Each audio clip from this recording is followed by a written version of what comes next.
it's hard to look back to how nervous and upset we were so much of the time, not being able to void and then being incontinent. Well, what would you recommend to other wives of people who are suffering with male urinary incontinence?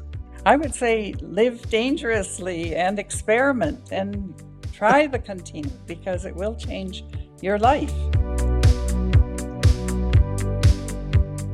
Hello, and welcome to Contino Conversations. My name is Maureen McGrath. I'm a registered nurse, a nurse continence advisor, and a sexual health educator. I see lots of patients in my clinical practice who experience urinary incontinence and other quality of life issues. And today, I'm delighted to be speaking to the wife of a Contino Device user. This is Diane here with me. Hello, Diane. Hello, Maureen. How are you today?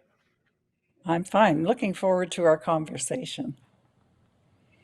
Fantastic, as am I. Thank you so much for coming on and sharing your story and your husband's story as well. So tell me a little bit about what happened. How did your husband begin to experience urinary incontinence? I think it began over a history of having a diagnosis of prostate cancer and then having to going through a period where he was we were both actually in a very stressful situation where we had several middle of the night calls in emergency because he wasn't able to void. So eventually he had what they call a TUPR, transurethral prostate of the TURP, prostate. a transurethral Yes, resection of the TURP. prostate? Yes. Yes, So yes. and then it left him with some difficulty with his continence, which was a whole other set of difficulties. It certainly is. And what were some of the issues that resulted from your husband going from a man who had continence, so he was continent, and now all of a sudden he's incontinent or leaking urine? I would say that he and I indirectly were in a state of hypervigilance all the time. So it was whenever we went to go out or do anything outside of the house, there was an added nervousness and there were accidents and things that were embarrassing sometimes while we were in public. Of course, I can imagine. And you mentioned going out of the house and, your hypervigilance, and I can totally understand that. How about in the house, which is a little bit easier because you have bathrooms, but did it result in excess laundry, more work for you, getting up in the middle of the night, potentially fear or worry about falls or fractures if you were to leak on the way to the bathroom? So you talked about that hypervigilance. Was this something that kind of changed your lives, that was always on your mind?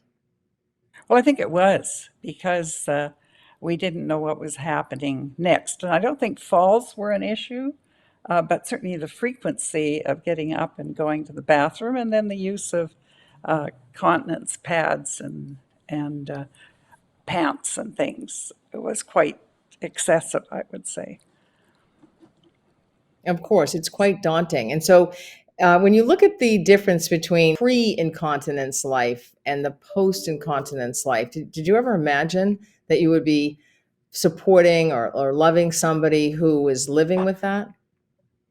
I had enough. I was formerly a nurse and psychologist, so I had enough background to imagine that might be a scenario, but it's quite different when it actually happens to you.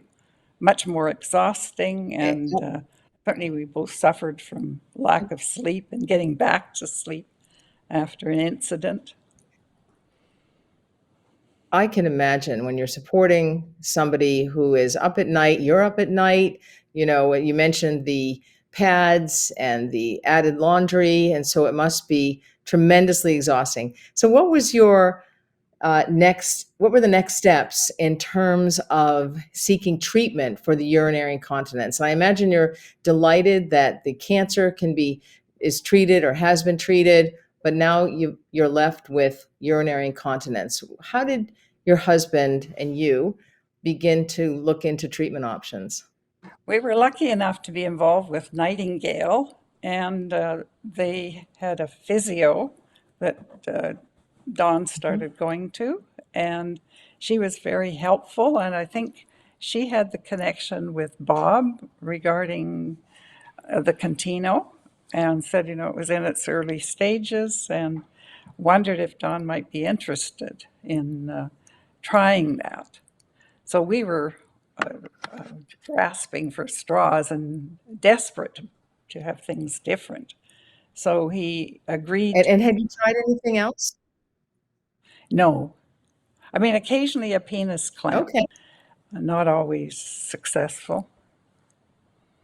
Well, just the name alone suggests that Yes, yeah. it would not be a great treatment option, and they often don't work very well, if at all. So you were offered the Contino device, and what were your thoughts at the beginning? It seemed really hard to believe that it could be something so simple, but with a bit of imagination, you could say, well, what a wonderful idea. Who thought this up? Who was the brilliant person that thought this up? And so I think Absolutely. it was double. And part of it is is the insertion of it. It's such a strange a process to be engaged in. And there is the what do you call that? The experimentation with size, etc., and even positioning. So Dawn had several months of trying to get his Contino to be to work, and found eventually gave up because he wasn't having the results he had hoped, and so went through a few months period where he didn't do it at all. And then he thought, oh, I'm going to try it again. And one day he just got it right. And part of it was the depth of insertion. He hadn't been putting it in far enough, and it just made all the difference. It was almost like a eureka moment. So that was extremely exciting to see that was so effective. And I would say he hasn't looked back since then. He may get up once or twice in the night, and is fortunate, can go right back to sleep. Most times I don't even notice he's getting up. And that was not true before, because I think I was a bit hypervigilant as well. So I would say we both relaxed and are much more confident in the safety afforded by it working well. And then I think the other thing was sizing too, that there is something, that it's not a static kind of thing where you have your size and you continue to use it, that you may have to go to a bigger size, or I don't know about smaller sizes, but there's certainly that has made a big difference too, knowing that our bodies are not solid and unmovable, right? They're quite organic, so it's subject to change. That is all very true. And, you mentioned that, whoever discovered this is a genius. I mean, and yet it's a simple device. And, it is such a simple device. And, it's delightful for me to hear, that patients can treat their urinary incontinence. It might take a little bit of persistence and a little bit of patience, but a tincture of time. So often people are just so happy that they're no longer leaking as a result of the Contino device. So what's your life like now with your husband in terms of activities and going out of the house during the day? Do you still have the same hypervigilance? I would say No, I would say it's part of it is preparation because he usually takes a bag with him just so he has kind of a backup. So that's insurance. And knowing, and before he goes, is aware of where the bathrooms are if he has to, because I think the duration of time between inserting the Contino and having to void is different on different days. And then you have your memory, trying to remember, when did I last use the bathroom? So I think it gets easier. Would say his incontinence has not, since he's been using the Contino, has not stopped us from going anywhere. So I would That is say I think of it as an elegantly simple device, because it is quite beautiful, and that it's a profoundly effective. I mean, it's quite miraculous, I think, actually, if you think about it, that you can use it is something because external and inanimate, right, in the body like that. that's right. But you're right. It is an elegant and simple device, or simply elegant device that works, which is so great. And it's wonderful as a healthcare practitioner myself to have this treatment option available for patients. I mean, prior to this, really, it was some conservative measures or Kegel exercise, which often don't work for Mhm. people with urinary incontinence, or a procedure or a surgical operation. So it's so great that there is a simple device that is available. What would you recommend to other wives of people who are suffering with male urinary incontinence? I would say live dangerously and experiment and try the Contino because it will change your life.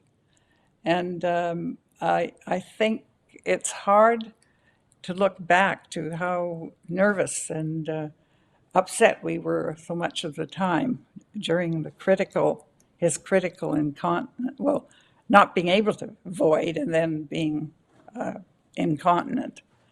So I would say be an adventurer.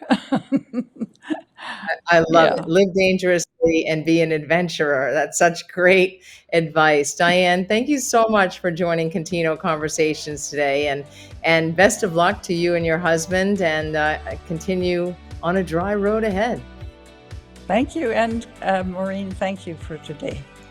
Take care. You're very Bye-bye. welcome. Well, you heard it there. Live dangerously and adventuresome. Take a risk, well, with a simply elegant device, the Contino Device. So go ahead and try it so that you may not have to suffer with urinary incontinence on your road ahead. I'm Maureen McGrath. Thank you so much for tuning in to Contino Conversations.